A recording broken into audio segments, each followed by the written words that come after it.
Hello and welcome to I've not got enough fingers now, have I?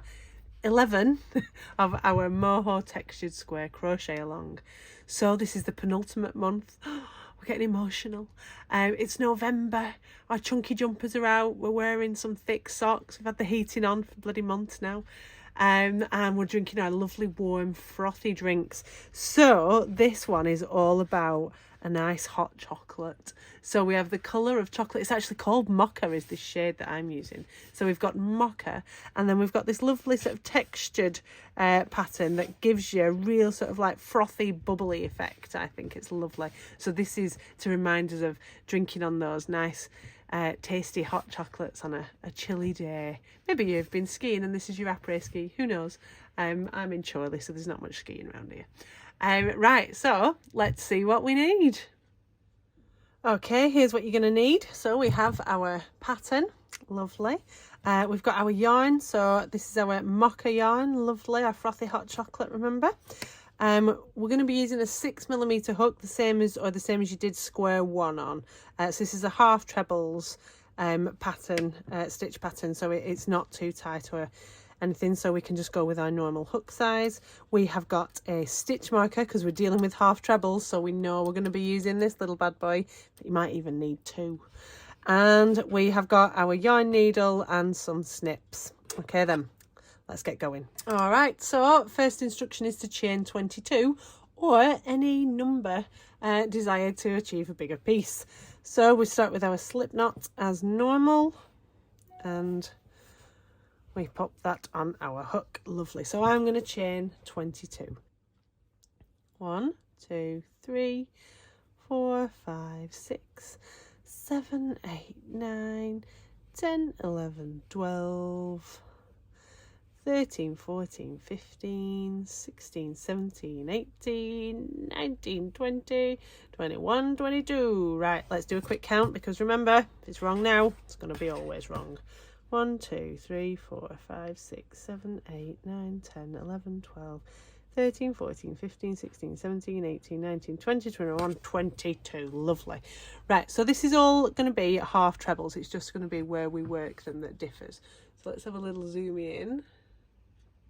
So our first row just consists of half trebles, and so we're going to start in the 4th chain from the hook, because the first 3 will count as your first half treble, and I'm going to go through and do my half treble. So half treble is wrap around, in, catch your yarn and through to the front, wrap and through all 3. If your yarn is catching, remember, on that middle loop, just pull it down gently there, and then when you pull it through, it should glide through nice and easily. Right, so we're going along here, and we should have 20 stitches including the turning chain by the time we get to the end. Must remember we're wrapping. We are wrapping. There we go. So I do love a half treble. They were the first stitch that I ever learned. The great Kate Crook, who may even watch this video at some point, taught me. And then I made an entire blanket out of it.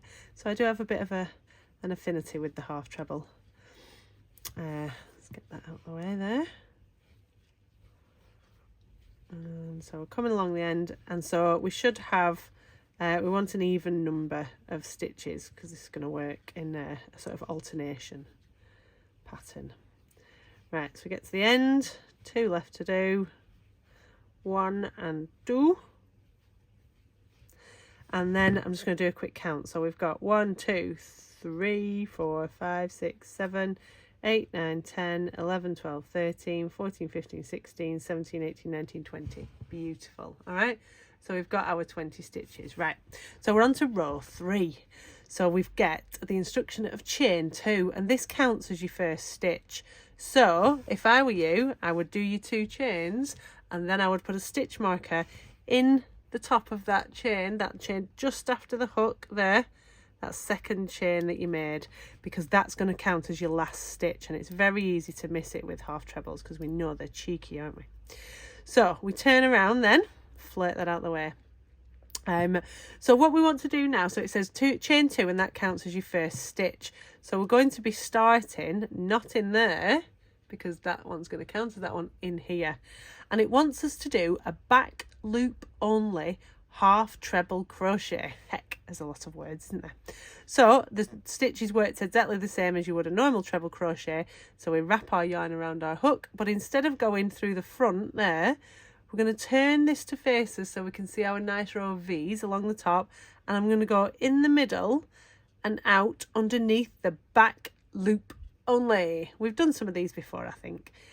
So we're going to do back loop only in there. And then in the next one, I want to go under the front loop only. And then it'll be back loop only, front loop only. So it's just an alternation this way. So we go front, back,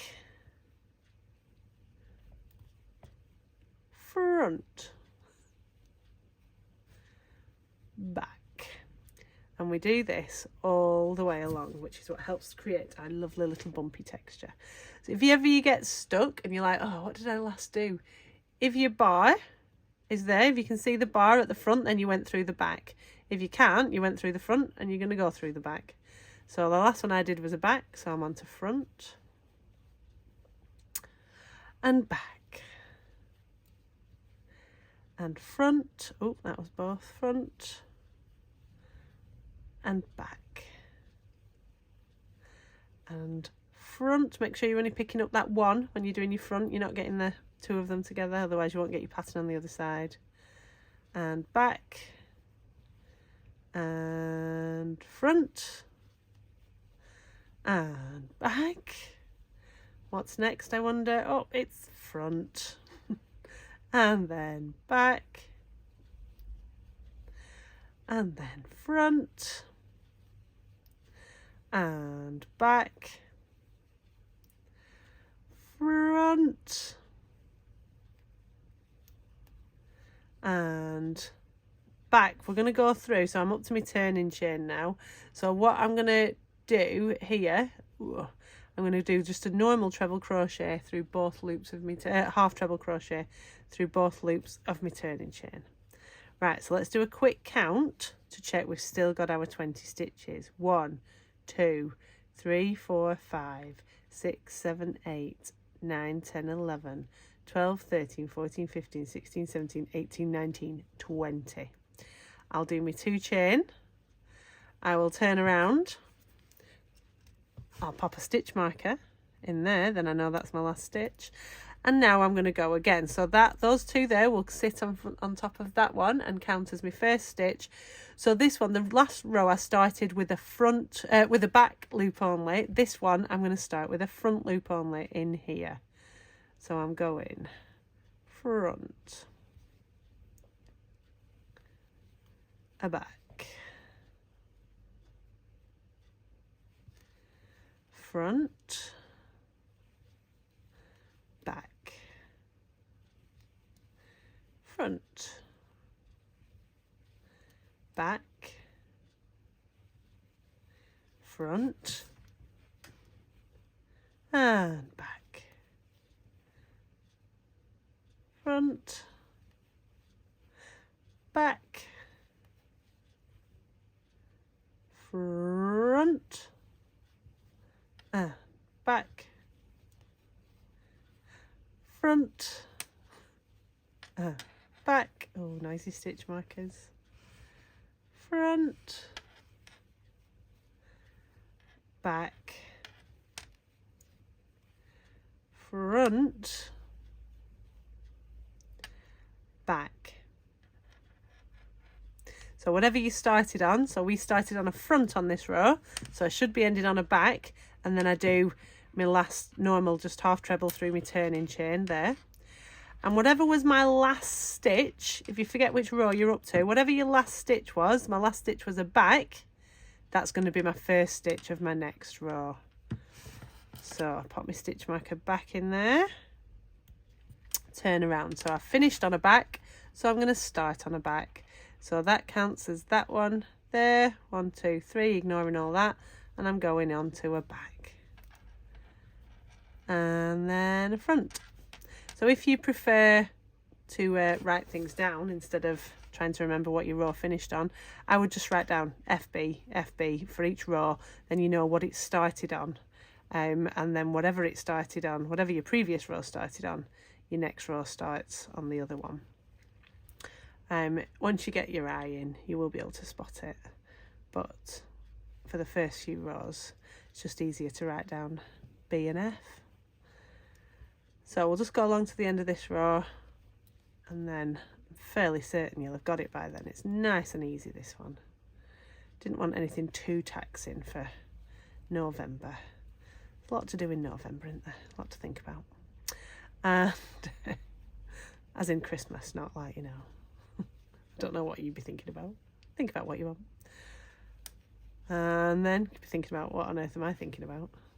Right, and we're coming up to the end, so we're doing our front. So I started on a back, so I know I should be finishing on a front. Lovely, in there, and then take out my stitch marker and pop another little one in that end there.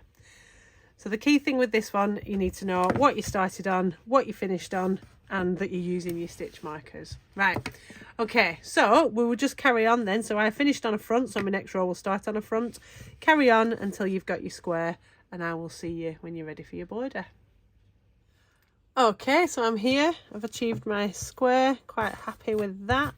So now it's time for our favourite bit, the slip stitch border. So as ever, we fold in half. Place your markers on your halfway down your row edges. Ooh, you can, without missing it completely, there. So we'll have one there. Stick one in this side. And it's going to be 20. Now we had 20 stitches along here, so coming back along this row edge should be fine. It's a double-sided pattern. It's the same on either side, so it doesn't really matter which one you decide to make as the front. So I will turn, and I will end up with this one as my front. So I'm going to come back along here, do my slip stitch border, nice and loosey-goosey. Oh, we're off camera there. So I'm just coming along my neat edge here, slip stitch, nice and loosey-goosey, remember. I know that this is not your favourite bit for many of you, but believe me, when it comes to December and we are joining these bad boys together, you will be thankful that you've got these chains, and all of the angst and pain that they might have caused you throughout the year will wash away in a tide of utter relief. As long as you've counted to 20. Right, so we've come along this edge here, so I've got, that's my 19 and my 20th in my little toe. Oh, go on in there. So we want 10 before we get to here, so that's going to be sort of 1 2 3 4 5 6 7 8 9 10. So we do our one chain to come along the corner, and then we're going to just piece into here. So that's 1, oh, missed it. That was piece, not any other words. 2, 3, 4, 5. It's a nice easy one to work through, this one, to be honest. 6, 7, a bit more yarn. 8, 9 and 10, and whip that out now, and then we want 11, 12, 13, 14, 15, noisy stitch marker, 16, 17, 18, 19 and 20. Right, I'm not going to make you watch me do the other two sides just for a change, because this is number 11, so you should be sick at sight of these by now. So I'll see you when we're all round here and we're all done. Right, so I'm back here. We've got all the way around. We'll just do our last little invisible join. So remember, I've done my chain. I did my last one and my chain. So we bring it underneath these two, the first two slip stitch bits there, tighten that up a little bit there, and then back in and down through as much of it as we can. Lovely. And then we will sew in our ends. Now again, because this is a front back alternation, it's not always the easiest thing to sew you just in a straight line, so just kind of weave your end through some nice loops where you can find them. You can go in multiple directions, so you so choose. So I've come down here, check that you're not tightening up your tension or anything, and then we'll go back up to there with that one. Just snippy snip there, and then with this first one we do have a nice row of sort of legs to go through from that first row of half trebles, so we'll just go up there and then all the way along here through our 2 2 2 2 2. Lovely. Pull it through, match the tension of the fabric, pick up something, pick up that one there, and then back halfway. There we go. Lovely. Snippy snip. That's all there is to it. November. Done. Boom. One to go. So as ever, if you've got any questions or any issues or anything, just drop us a line. Don't worry again if you're not up to date. Don't worry. There is another November in 12 months, so you're not actually late. Yeah, any questions, anything that you need, give us a shout. If not, we will see you at the beginning of December, ready for the final square. Oh no, it's so sad. I'm going to join them all together. Bloody hell. So we will see you then. Look after yourselves and we'll see you soon. Bye bye.